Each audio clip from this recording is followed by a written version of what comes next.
guys, magandang hapon and happy Monday sa ating lahat. Ayan, ulan guys, oh. Kita nyo guys, umuulan yung Monday ngayon dito sa Singapore. Ayan, lakas ng ulan. At syempre si Achay naman, ayan, naghihintay sa akin guys na pupunta ko sa bahay niya. Ayan, nakita niya ako, nandito ako ngayon sa loob ng bahay. Silip ng silip siya guys, pero nakikita ko siya ikot ng ikot lang guys. So, tingnan nyo guys. Wala malakas yung ulan. O yan. May pagkain naman siya sa loob guys. Nilagay ko ng pagkain sa kanya. Yan. Masama yung panahon. Bigla lang naman umulan. Habang si Achay naman, andun umaasa at naghihintay na papasok ako sa bahay niya. Kawawa naman. Diyan ka muna, Chay. Mamaya na, Chay, baka titigil yung ulan guys. Chay, mga umabot ng alas 4. Maaga pa naman alas 2:30 pa lang guys. Kaya gising na si Achay, naghihintay na sa akin.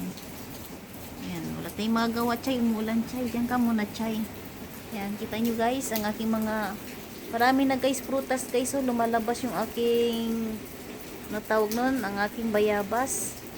Ayan, para sa mga paniki diyan guys tuwing gabi. Paggabi, ayan, paniki ang kumakain ng bayabas. Pagdating naman sa umaga, ang kumakain naman ang mga ibon. Ayan, tignan nyo guys. Ayan, baka babalik na yun sa bahay niya. Nag-i-enjoy siya sa ulan guys si Achay. Pero kaninang umaga na paliguan ko na yan. Ayan, mabait yan si Achay guys. Swerte yan sa buhay.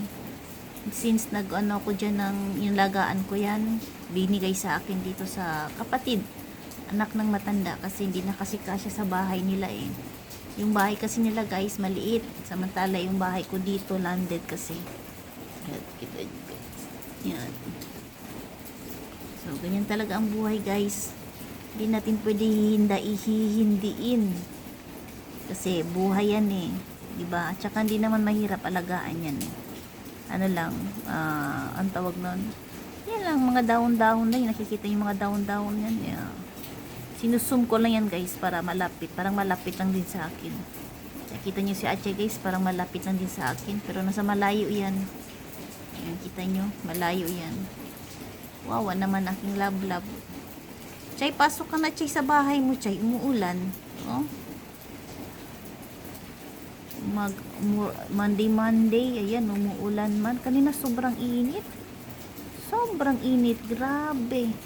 Pag umuulan naman, wala, umuulan talaga. Pag init din talaga. Ibang klase na talaga guys yung panahon, diba? Kaya mag-iingat na lang tayo guys, lalo na pag may mga nararamdaman. Kailangan i-maintain nyo talaga guys. Huwag nyo kalimutan yung mga maintenance nyo. Tapos yung tubig, huwag kalimutan. Kasi iba na talaga yung panahon ngayon guys. Pag sobrang mainit, wala. Mainit talaga.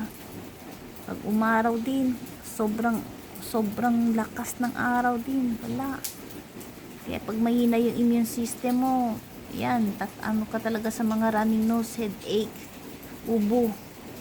Kaya sa awa ng Diyos kahapon, sobrang init. Sumakit yung ulo ko. Kulang lang din pala ako sa tubig.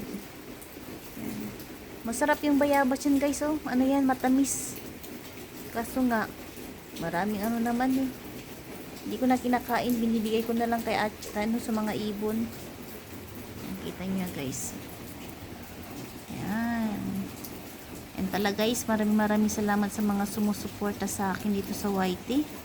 Lalo sa aking mga Team Tuto 24, Team 7 Blessing, Team Pillar of Hope, at sa mga YouTuber guys, sila Divine Cooking Vlog, Joker, si Sir Joker, hindi ko na nakikita si Sir Joker, si Lolo Pel, Mama Isa, ayan, sila Sis Friends, Sir Robinson, Sir Willie Boy. Minsan Sir Willie Boy pag pray, dinadalaw niya ako sa live. At saka yung mga ano pa, sila Simple My Loves, minsan nagpupuntahan sila sa akin. Sila Ma'am Gina Ramos, ayan, sila Ma'am Minerva, sila Ilocana. Thank you so much guys sa suporta nyo. Gaya ng sinasabi ko guys, tiwala lang tayo sa isa't isa at magtutulungan lang tayo dito sa social media. Ayan. Pag mag-pray lang tayo, dalawin natin dapat dalawin. So, ganun lang talaga ang buhay guys. So, hanggang dito na lang guys yung aking video. Si Achay hinintay sa akin. Pero wala eh. Diyan ka muna, Chay. Mayan ako pupunta sa bahay mo. Hanggang sa muli guys. Maraming salamat and God bless everyone. Dumalakad na si Achay. Thank you guys.